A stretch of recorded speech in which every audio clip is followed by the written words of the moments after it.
Sanibonani Dumelang, and welcome to yet another episode of the Enactus Perspective, brought to you by the Enactus South Africa team. My name is Thembalethu Shange, and I'm honored to be back as your host for the season.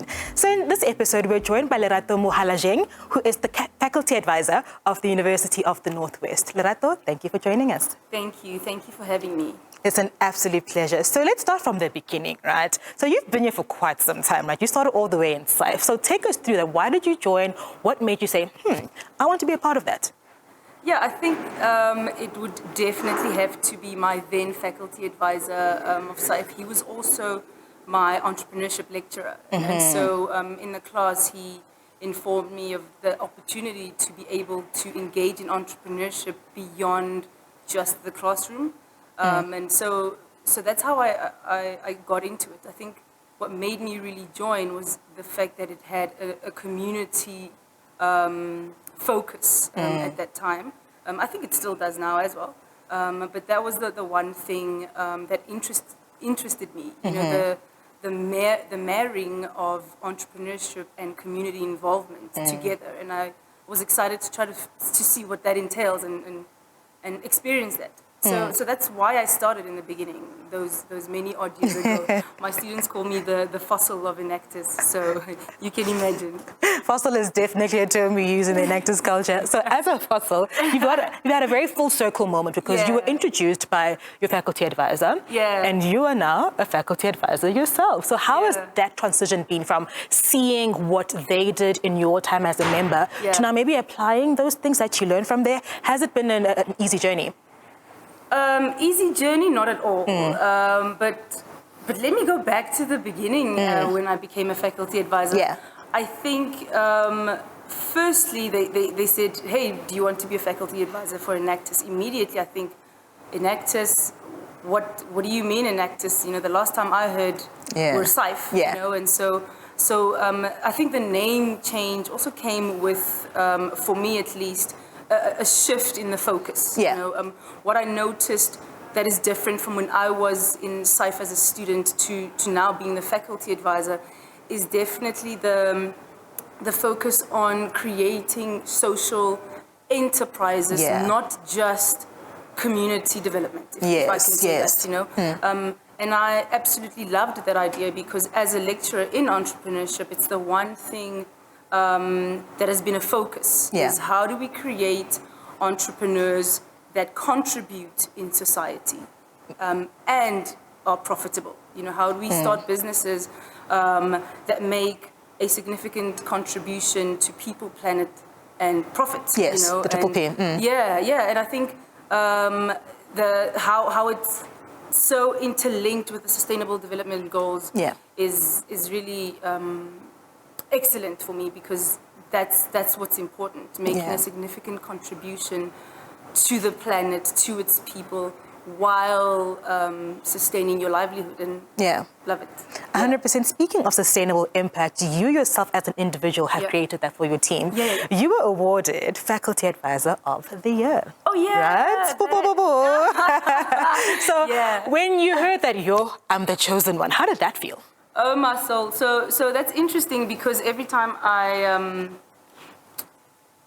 I think back at that moment, I remember I was in disbelief actually because I didn't think I would be awarded for what I think is the base, what I need to do.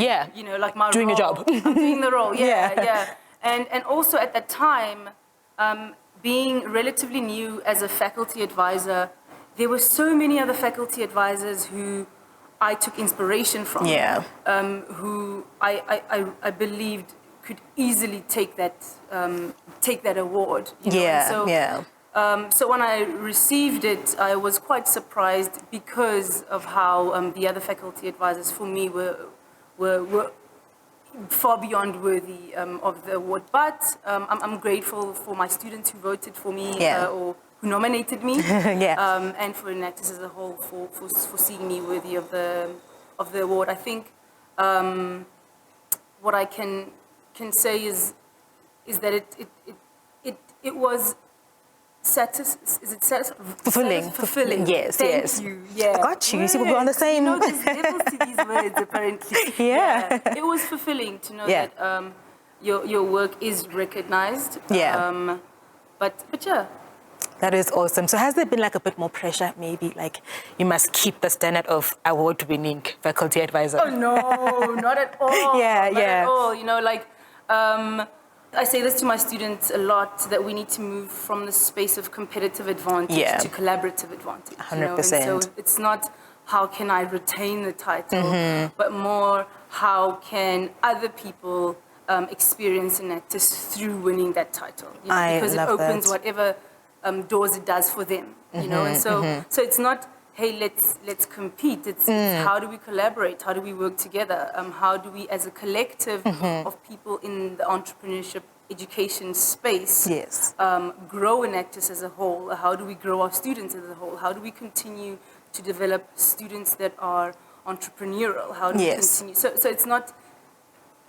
It might be a cliche, but a win for me is a win for you, and a win for you is a win. We all win. Yeah. Hashtag. We all win. Yeah. No, yes. It really is that. You know, it really is that. It's like so it's not who's. I know you being from UK. I'm already thinking you're like, exposing me now. Ways, you know? But I am exposing you. Sorry. But yeah, we all win. Yes.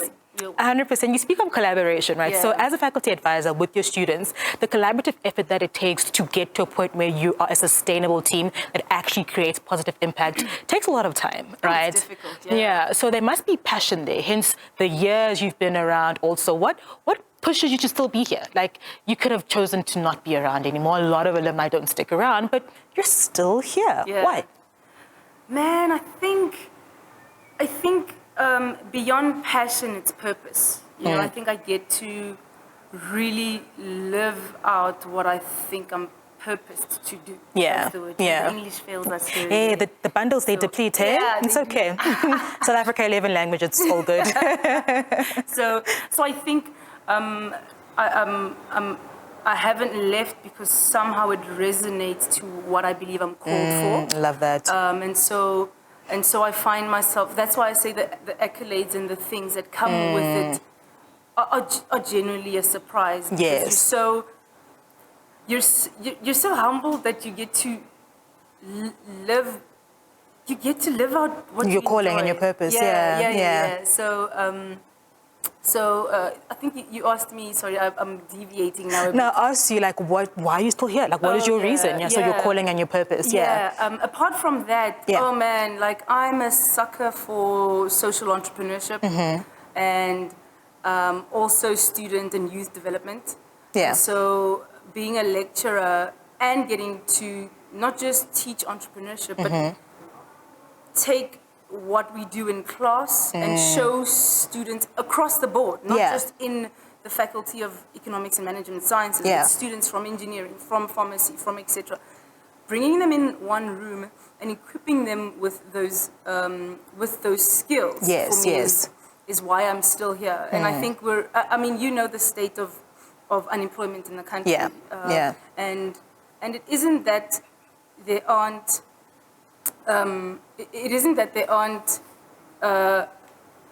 jobs. Well, there are jobs are few. But it's also that the students are unemployable.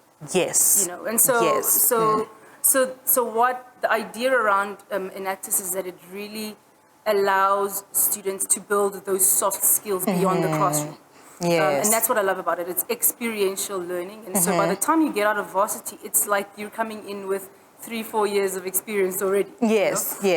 And so I love that hands-on approach that students get to. You can be from engineering, but you have to deal with financial reporting. You have to deal with administration. You have to engage with business leaders, engage with people in community, engage with different stakeholders. And those are the critical, persuasive or soft skills that industry is desperate for, and they're finding that there's that gap. And so I think Enactus is that opportunity for students to bridge that gap. You know, I say it to my colleagues all the time. I think this should be like a prerequisite for getting your degree. 100%. You shouldn't get a degree if you haven't been a part of the society, because it equips you far beyond what you can imagine. I'm sure you would agree. Yeah, 100%, 100%. I definitely agree. Yeah. If you've enjoyed our interview with Lerato, stay tuned for the next episode. But before we let Lerato go, Lerato, describe your very long journey with Enactus in 3 words. Just 3. 3 words. Adjectives, actually. Oh, my English. What is an adjective? The one that describes the house. Yes. Okay, 3 words. Yeah. I would say purpose. It sounds like I'm saying the Enactus ethos, but it really is. It really is, yeah. My journey, it's been purpose, growth, and definitely just, let's say, humility. You know, like, it will humble you. This place. I don't know what the word is. Humbling experience. In its both. Yes. In both sides. And it will, So purpose, humility, and definitely growth. 100%. Yeah. Purpose, humility, growth.